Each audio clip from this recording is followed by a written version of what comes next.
All right, here we go. Planet Earth. The seventh planet, then, was the Earth. The Earth is not just another planet. It contains 111 kings, including, of course, the African kings, 7,000 geographers, 900,000 businessmen, 7.5 million drunkards, 311 million vain men. In other words, about 2 billion grown-ups. To give you a notion of the Earth's dimensions, I can tell you that before the invention of electricity, it was necessary to maintain, over the whole 6 continents, a veritable army of 462,511 lamplighters. Seen from some distance, this made a splendid effect. The movements of this army were ordered like those of a ballet. First came the turn of the lamplighters of New Zealand and Australia. Then these, having lit their street lamps, would go home to sleep. Next, it would be the turn of the lamplighters of China and Siberia to perform their steps in the lamplighters' ballet. And then they too would vanish into the wings. Then came the turn of the lamplighters of Russia and India, then those of Africa and Europe, then those of South America and of North America. And they never missed their cues, for their appearance on stage. It was awe-inspiring.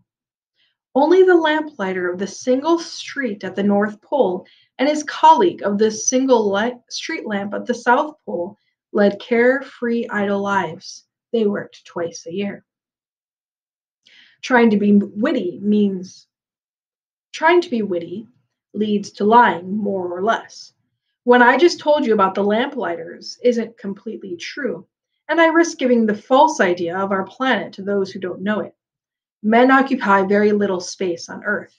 If the 2 billion inhabitants of the globe were to stand close together, they might for some as they might for some big public event, they would fit easily into a city block that was 20 miles long and 20 miles wide. You could crowd all humanity into the smallest Pacific island. Grown-ups, of course, won't believe you. They're convinced that they take up much more room. They consider themselves as important as the Baobabs, so you should advise them to make their own calculations. They love numbers and they'll enjoy it. But don't waste your time on this extra task. It's unnecessary. Trust me. So once he reached Earth, the little prince was quite surprised not to see anyone.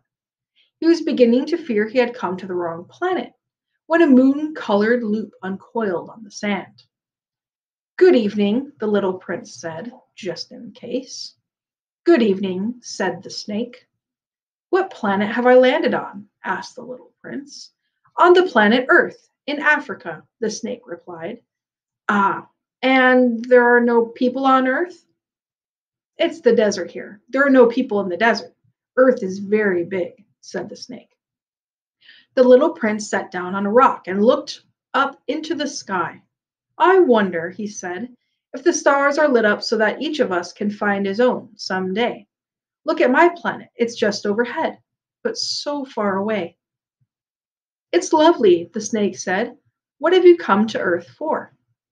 I'm having difficulties with a flower, the little prince said. Ah, said the snake, and they were both silent. Where are the people? The little prince finally resumed the conversation. It's a little lonely in the desert. It's also lonely with people, said the snake. The little prince looked at the snake for a long time. You're a funny creature, he said at last, no thicker than a finger. But I am more powerful than a king's finger, the snake said. The little prince smiled. You're not very powerful. You don't even have feet. You couldn't travel very far. I can take you further than a ship, the snake said. He coiled around the little prince's ankle like a golden bracelet. Anyone I touch, I send back to the land from which he came. The snake went on. But you're innocent, and you've come from a star. The little prince made no reply. I feel sorry for you, being so weak on this granite earth, said the snake. I can help you, some day. If you grow too homesick for your planet, I can. Oh, I understand just what you mean, said the little prince. But why do you always speak in riddles? I solve them all, said the snake, and they were both silent. There's a picture of the little prince and the snake.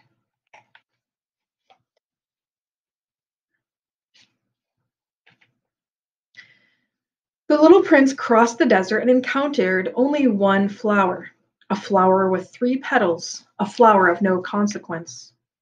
Oh, there's no. Um, a flower of no consequence. Good morning, said the little prince. Good morning, said the flower. Where are the people? The little prince inquired politely. The flower had one day seen a caravan passing. People? There are 6 or 7 of them, I believe, in existence. I caught sight of them years ago, but you never know where to find them. The wind blows them away. They have no roots, which hampers them a great deal. Goodbye, said the little prince. Goodbye, said the flower. So actually, there's the little prince and the snake. And then there's the little flower that he talked to. The little prince climbed a high mountain. The only mountains he had ever known were the 3 volcanoes, which came to his knee, and he had used the extinct volcano as a footstool. From a mountain as high as this one, he said to himself, I'll get a view of the whole planet and all the people on it. But he saw nothing but rocky peaks as sharp as needles. Hello, he said, just in case. Hello, hello, hello, the echo answered. Who are you? Asked the little prince. Who are you? Who are you? Who are you? The echo answered. Let's be friends. I'm lonely, he said.